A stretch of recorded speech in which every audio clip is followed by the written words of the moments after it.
en Coupe d'Europe. L'accomplir, ça a été quelque chose de fabuleux, en plus à Paris. C'est vrai. Un soir de juillet 2002, dans une chambre d'hôtel à Nairobi, un homme célèbre s'effondre en larmes. Il vient de recevoir un appel.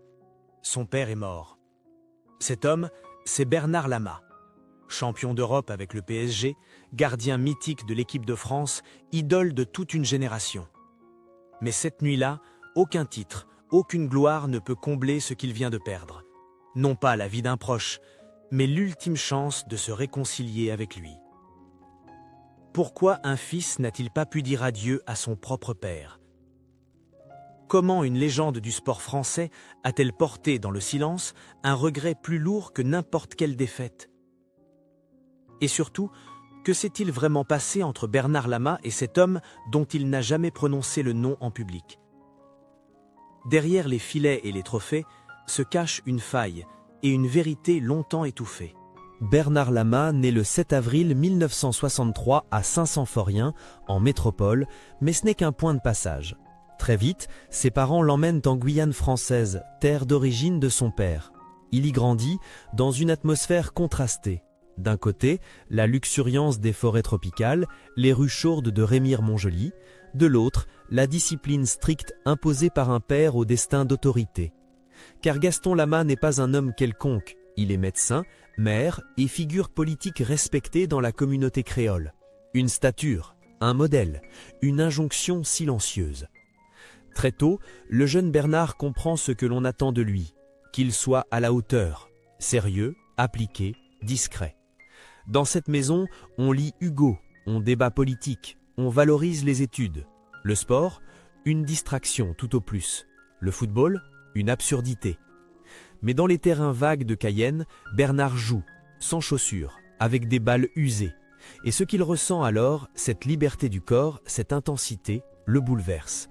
Ce n'est pas un jeu, c'est un besoin. À l'adolescence, ce besoin devient obsession. Il veut devenir gardien de but. Mais comment le dire à son père? Comment annoncer qu'on préfère les cages de but aux amphithéâtres de médecine? La confrontation est brutale. Gaston Lama ne crie pas, il méprise, il coupe court. Tu veux aller jouer? Très bien, mais ne reviens pas pleurer. Il y a dans cette phrase une fracture. Ce n'est pas un désaccord passager, c'est une rupture. À 18 ans, Bernard prend un billet pour la métropole, sans argent, sans famille. Il débarque seul dans une France froide et lointaine. Pour beaucoup, c'est le début d'un rêve. Pour lui, c'est l'exil. Derrière lui, il laisse non seulement sa terre natale, mais aussi le regard d'un père qu'il n'osera plus affronter. À Lens d'abord, puis à Lille, il intègre les centres de formation. Mais personne ne l'attend. On le trouve trop lent, trop doux, pas assez hargneux. Et surtout, il vient de Guyane, une île tropicale? Où ça, exactement? Dans les vestiaires, certains rient, d'autres ignorent. Les entraîneurs ne comprennent pas son style. Il est souple, félin, mais manque de rigueur, c'est ce qu'ils disent. Bernard encaisse, il ne parle pas, il observe.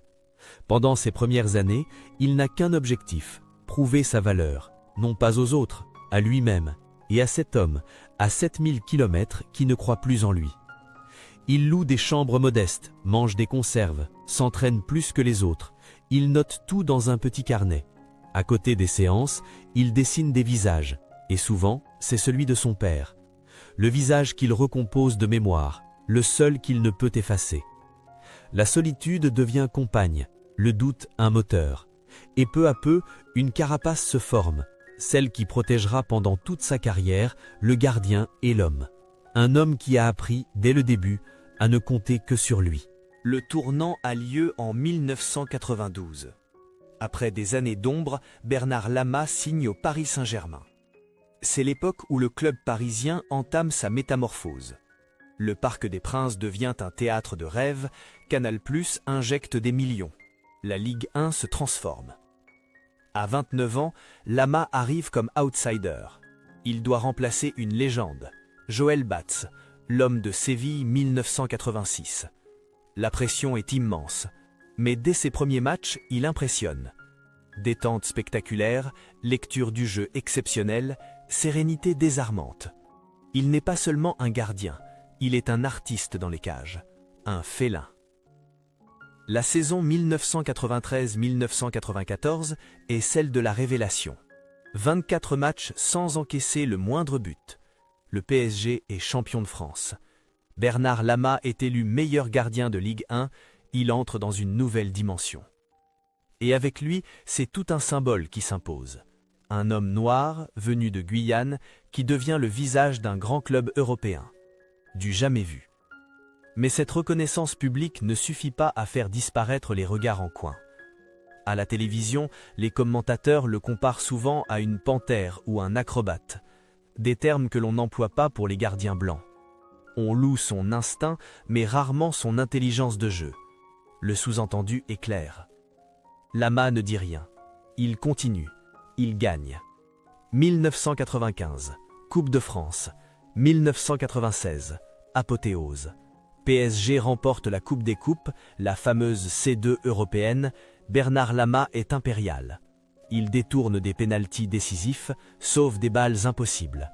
Ce soir-là, il devient officiellement un héros national. Et ce n'est pas tout. En parallèle, Aimé Jacquet l'installe comme gardien numéro 1 de l'équipe de France. Lama devient l'homme de base des Bleus. Il enchaîne les titularisations. Les supporters l'adorent, les médias l'encensent. Il est élégant, charismatique, rare. Il représente une France plurielle, moderne, talentueuse. Pourtant, dans les coulisses, une tension sourde demeure. Lama ne participe pas aux jeux médiatiques. Il fuit les caméras. Il refuse les campagnes publicitaires. Pas d'interviews racoleuses, pas de petites phrases. Il est là pour jouer, pas pour séduire. Ses coéquipiers parlent d'un homme gentil mais distant. Certains le trouvent froid, d'autres trop intérieur. Peu comprennent ce qu'il porte en silence, le poids de l'exil, l'absence d'un père, la peur de tomber. Un jour, à l'entraînement, un journaliste lui demande s'il envisage de finir sa carrière à Paris. Il sourit et dit seulement « On ne sait jamais quand on doit rentrer ». Rentrer, un mot simple, mais pour Lama, il a un goût amer. Pendant cette période dorée, il ne retourne presque jamais en Guyane. Il envoie de l'argent à sa mère, appelle parfois ses frères, mais avec son père, rien. Pas un appel, pas une lettre. Et pourtant, il pense à lui à chaque match, surtout quand la Marseillaise retentit, car son père aimait la France, et Bernard, lui, essaie encore de s'y sentir accepté. Dans les tribunes, les supporters chantent son nom. Dans les écoles de Cayenne, les enfants découpent ses photos. Il est devenu une icône, une figure de réussite, un modèle. Mais être un modèle, c'est aussi devenir un symbole. Et cela, Lama le ressent. Il ne joue plus seulement pour gagner, il joue pour ne pas décevoir, pour justifier son existence au plus haut niveau, pour ne pas donner raison à ceux qui, jadis, disaient qu'un garçon de Guyane n'aurait jamais sa place dans le football de l'élite. C'est un moteur puissant, mais aussi un poison lent. Derrière le masque du gardien impassible, quelque chose vacille. Personne ne le voit, ou plutôt, tout le monde regarde ailleurs. Après tout, tant que les résultats sont là, pourquoi s'interroger? Mais Bernard Lama, lui, commence à douter. Non pas de ses capacités, mais du prix à payer, de ce qu'il a dû sacrifier, et de cette voix intérieure qu'il refuse toujours d'écouter, celle qui lui rappelle qu'un jour, il faudra revenir là où tout a commencé. Il y a des cracks qui font du bruit, et il y en a d'autres, imperceptibles, qui prennent racine dans le silence. Chez Bernard Lama, les premières fissures ne sont visibles que pour ceux qui regardent au-delà des projecteurs. Dès 1996, alors qu'il est au sommet, plusieurs indices troublent les observateurs les plus attentifs. Dans les interviews d'après-match, il semble plus réservé, il fuit les compliments, il parle peu de ses performances, mais évoque souvent l'équilibre à préserver ou les choses plus importantes que le foot. Certains y voient de la sagesse, d'autres perçoivent une distance. Puis survient l'épisode le plus déroutant, janvier 1997. Bernard Lama est contrôlé positif au cannabis lors d'un test antidopage. La nouvelle fait l'effet d'une bombe. Suspendu pour plusieurs mois, il perd sa place de titulaire chez les Bleus. Le choc est immense. Lama réagit sans détour. Il ne nie rien, il ne cherche pas d'excuses, mais il refuse aussi de s'expliquer. « C'est une erreur, j'en assume les conséquences », déclare-t-il laconiquement. Pourquoi un athlète de ce niveau, d'une telle rigueur physique, prendrait-il ce risque absurde? Par relâchement? Par provocation? Par fatigue intérieure? Personne ne le sait vraiment. Dans les coulisses de la FFF, certains murmurent que Lama est épuisé, mentalement à bout, en lutte avec lui-même. Des proches parlent d'un homme qui dort mal, qui reste seul après les entraînements, qui médite, qui dessine. À Paris, le club le soutient publiquement, mais en privé, des doutes émergent. Lama n'est plus aussi rayonnant, il est plus raide, plus sombre. Et parfois, lors des séances d'entraînement, il s'isole dans les vestiaires plus longtemps que les autres. Un jour, un coéquipier le surprend en train de parler seul, dans une langue que personne ne comprend. C'était du créole guyanais. Un retour inconscient à ses racines, une tentative de dialogue avec un passé non résolu. L'homme rit, Lama ne répond pas. Les journalistes tentent de creuser, mais le gardien reste hermétique. Lors d'une émission télé, on lui pose une question sur son enfance. Il se contente d'un sourire. « J'ai grandi entre deux mondes. Je suis un pont, pas un mur. » Mais les murs, justement, semblent se construire autour de lui. En 1998, alors que la France entière se prépare pour la Coupe du Monde, Bernard Lama assiste à la montée en puissance de Fabien Barthez. Ce dernier devient le chouchou de Jacquet, le nouveau gardien numéro 1. Lama, lui, reste en retrait. Il accepte son rôle de remplaçant sans broncher. Officiellement, tout va bien, mais dans le cercle privé, il parle peu du mondial et jamais de la victoire finale. On ne trouve aucune photo de lui brandissant la coupe, aucun mot exalté, comme si, malgré tout, ce triomphe n'était pas le sien. Après 1998, sa carrière décline. Un passage furtif à West Ham, puis un retour discret à Rennes. Moins de matchs, moins de visibilité, et toujours ce refus obstiné de revenir sur certains sujets. Son père, la Guyane, le cannabis. Autour de lui, les questions s'accumulent. Pourquoi refuse-t-il toujours d'évoquer sa jeunesse ? Pourquoi ne parle-t-il jamais de sa famille ? Pourquoi ne s'est-il jamais exprimé publiquement après la suspension de 1997 ? Pourquoi ce silence sur la Coupe du Monde 1998 alors qu'il faisait partie du groupe ? Et surtout, pourquoi ce regard triste lorsqu'on lui parle de réussite ? Au fil des ans, certains journalistes tentent d'enquêter, mais les portes se ferment. Lama est poli, mais inflexible. Il ne veut pas revenir en arrière. Il préfère parler de football féminin, de développement en Afrique, de formation des jeunes, des sujets nobles, mais jamais de lui. Un jour, lors d'une conférence sur le sport et la résilience, un jeune étudiant lui pose une question banale. « Quel est votre plus grand regret dans la vie ?» Un long silence s'installe. Puis Bernard Lama répond doucement « Ne pas avoir su dire certaines choses à temps. » La salle reste figée, mais personne n'ose demander à qui, quoi, pourquoi. C'est ce genre de phrase qui hante ceux qui l'ont connu, des demi-vérités, des confessions incomplètes, comme si le gardien avait dressé toute sa vie des remparts autour de son cœur. Et derrière ces remparts, une histoire que personne n'a encore racontée. Le 24 juillet 2002, à Nairobi, au Kenya, le téléphone sonne dans la chambre d'hôtel de Bernard Lama. Il est environ 5h30 du matin. D'un ton froid, une voix l'informe que son père, Gaston Lama, vient de décéder terrassé par une crise cardiaque à l'âge de 74 ans. Lama ne répond pas. Il reste figé, la main crispée sur le combiné. Puis, lentement, il s'assoit au bord du lit. Il ne pleure pas tout de suite. Il regarde dans le vide. Longtemps. Cela fait plus de 20 ans qu'il n'a pas vu son père. Pas un mot, pas une lettre échangée. À chaque victoire, à chaque interview, le nom de Gaston Lama était resté absent. Comme si ce lien vital, originel, avait été effacé. Mais cette fois, il n'y aurait plus de retour possible. Depuis plusieurs mois, Bernard Lama s'était installé en Afrique, loin du tumulte médiatique européen. Il avait accepté un défi hors norme, entraîner l'équipe nationale du Kenya, un pays au potentiel immense mais peu structuré. Il voulait transmettre, bâtir, redonner. C'était un nouveau chapitre. Mais il avait aussi une autre idée en tête, une idée qu'il n'avait confiée qu'à une seule personne. Revenir en Guyane, affronter les fantômes, revenir voir son père. Ce voyage était prévu pour l'hiver suivant. Il l'avait même évoqué dans son agenda. Un billet d'avion Paris-Cayenne avait été réservé. Mais il n'arriverait jamais à destination. Ce matin-là, à Nairobi, Bernard Lama comprend qu'il a manqué le rendez-vous le plus important de sa vie. Il ne pourra plus jamais parler à son père. Il ne pourra plus jamais lui dire qu'il avait eu tort ou qu'il avait raison. Il ne saura jamais. Les jours qui suivent sont confus. L'annonce du décès de son père n'est pas relayée dans la presse métropolitaine. Gaston Lama n'était pas connu en France continentale. Et Bernard, fidèle à lui-même, ne communique rien. Aucune déclaration, aucun hommage, juste un silence plus lourd que jamais. À Nairobi, il continue pourtant son travail. Il dirige les entraînements, il assiste aux réunions. Mais ses gestes sont mécaniques, son regard est vide. Un assistant dira plus tard, on aurait dit qu'il était là sans être là. Le gardien devenu sélectionneur semblait traversé par un vide abyssal. La presse africaine commence à s'interroger. Le Kenya subit une série de défaites. Lama ne donne plus d'interviews.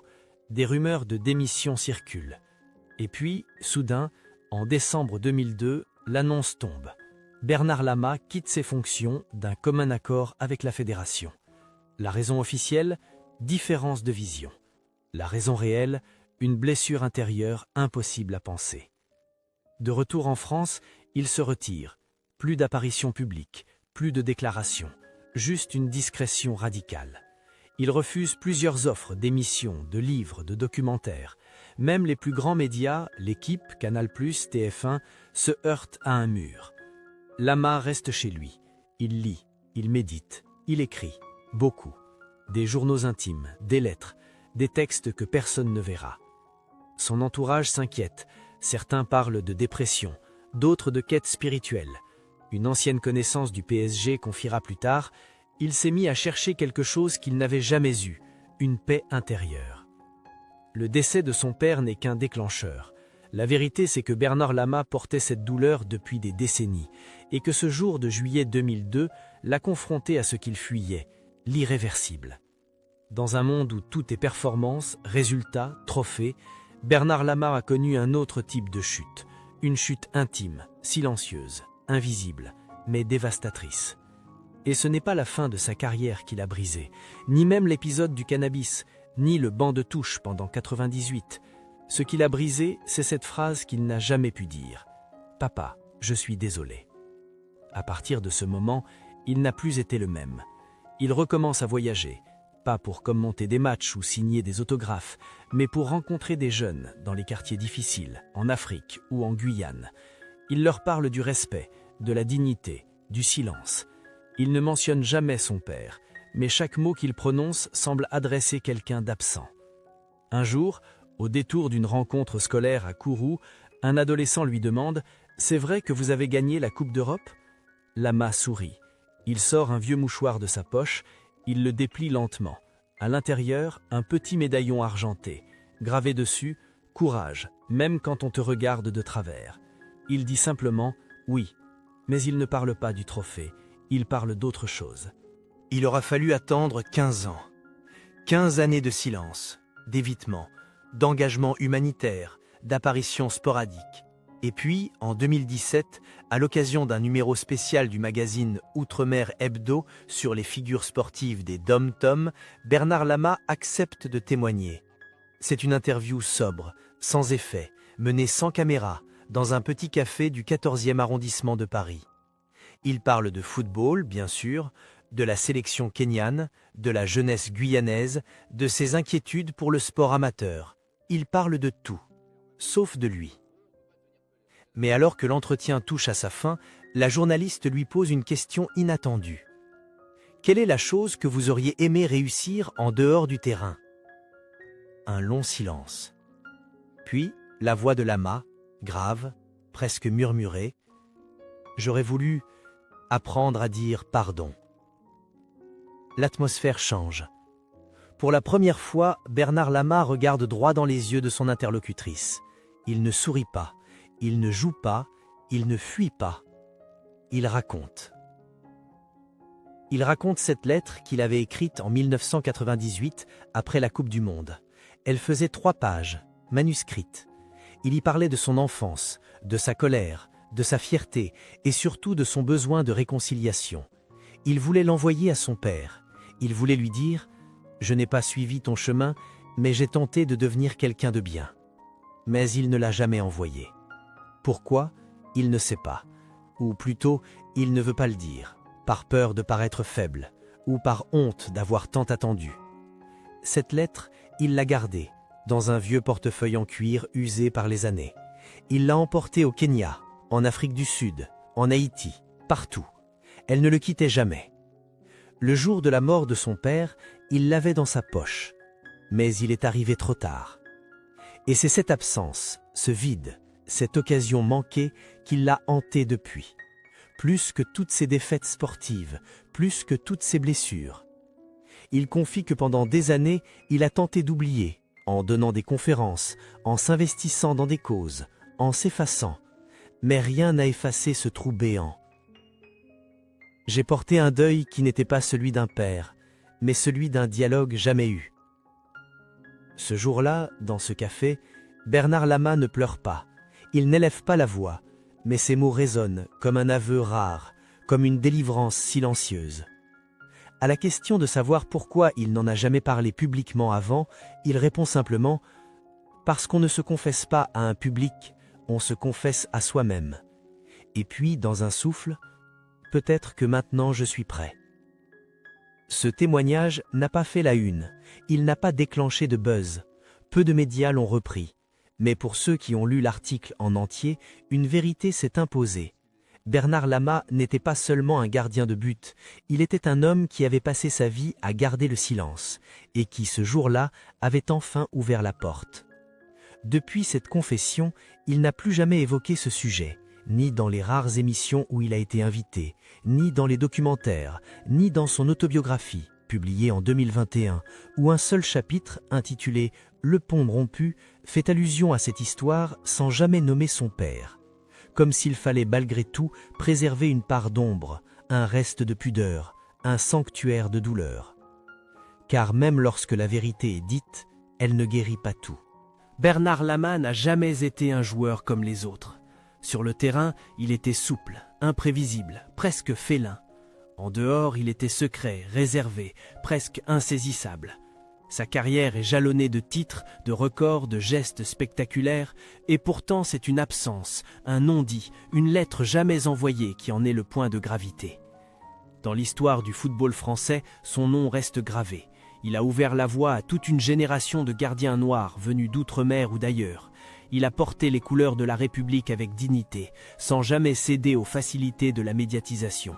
Il a été champion, mentor, formateur, ambassadeur.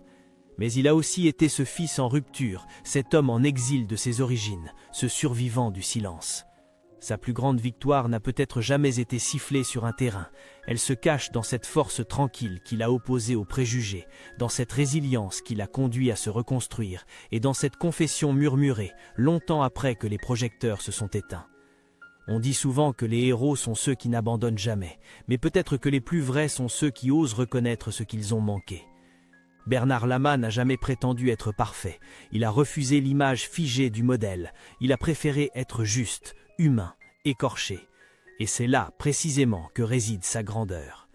Aujourd'hui encore, il continue de s'engager à sa manière, sans bruit, sans besoin de reconnaissance.